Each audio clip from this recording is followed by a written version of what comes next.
Hi guys, is anyone else starting to wonder if New Zealand councils are just having a laugh now?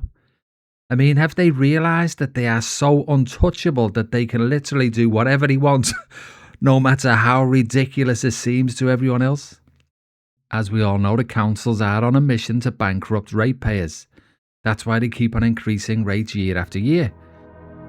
Each year, the Taxpayers Union provides a rates dashboard showing what each council's rate increases are going to be.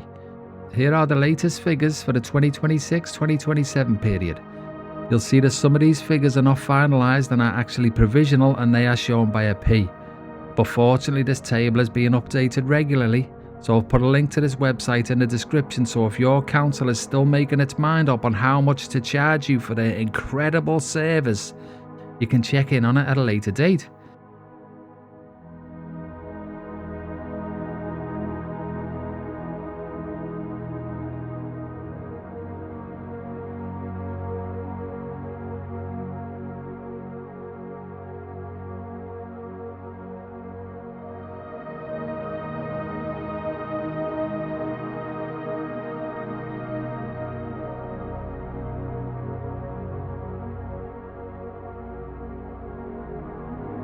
And just to be clear, the RBNZ is currently telling us that inflation is sitting at 3.1%, which is a big failure by the RBNZ, but that's a different story.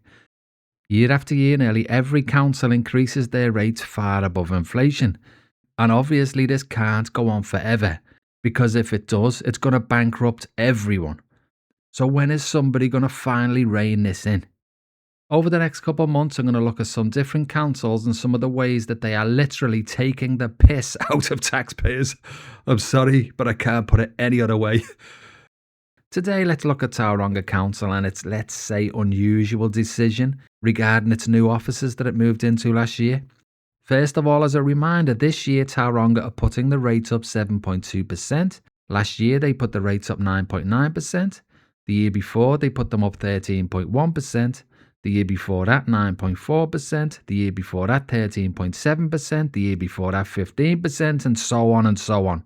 I think we can all see the pattern here. So far, far above inflation, as you can see. So let's get back to this building, the council offices. As you can see, it's a nice enough looking building, and obviously it has to be, because council workers need 5-star officers to do all that great essential work that they do. But there's a funny thing about this building. The land that it sits on was sold by the council to developers in 2021 for $8.5 million. Now that's prime land. Then the developers built a building on it for $45 million.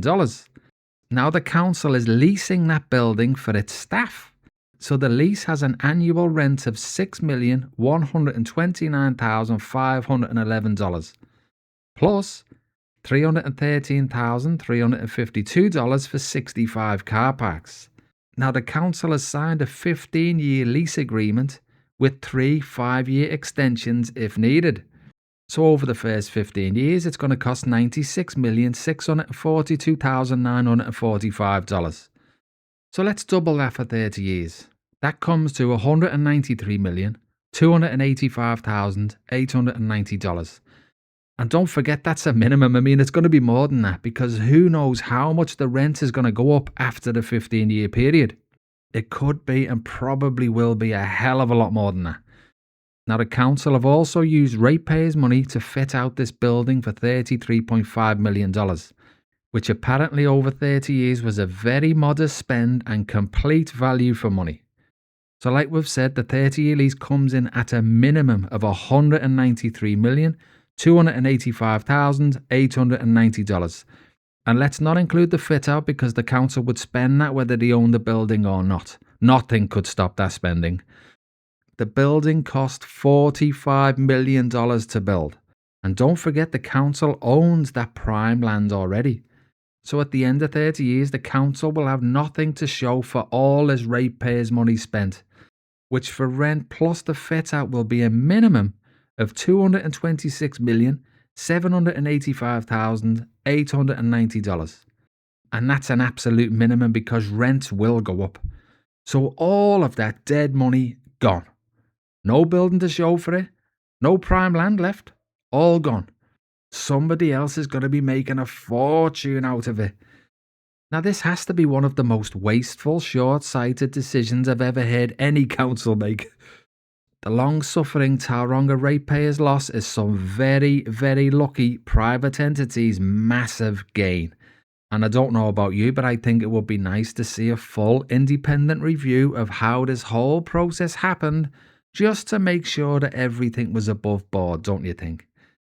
Fortunately, there's at least one thing that should take some of the pain away from ratepayers about this whole disastrous process. The building itself is a 6 green star design, thank God for that. Now that is because it's built mainly out of wood and features rainwater harvesting and has electric vehicle charging.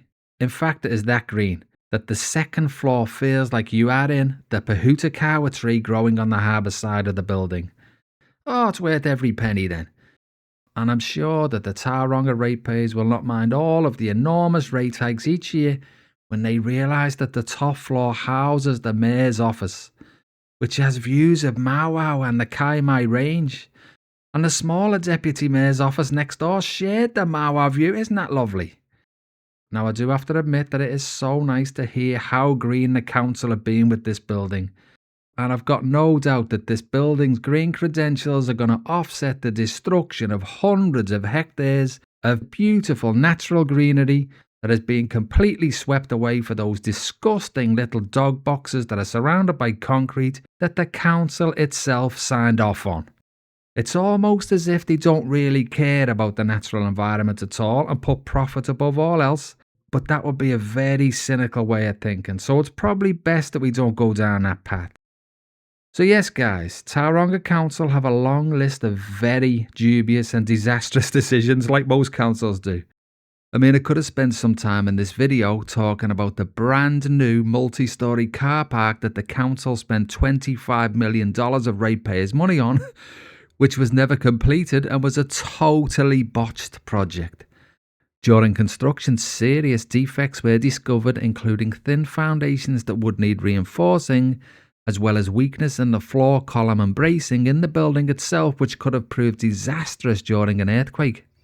In the end, the council decided that the whole project was costing too much money and would cost too much money to remediate, so they sold it for $1. Great use of ratepayers' hard-earned money there. And in fact, there are many things that I could talk about here regarding Tauranga Council's inadequacies, but I will leave them for another time. And if you've got a scandalous story about a council that's worse than this one, put it in the comments and it may well just pop up in a video one day. So thanks for watching guys, please like and subscribe and I'll see you on the next one. Cheers for that.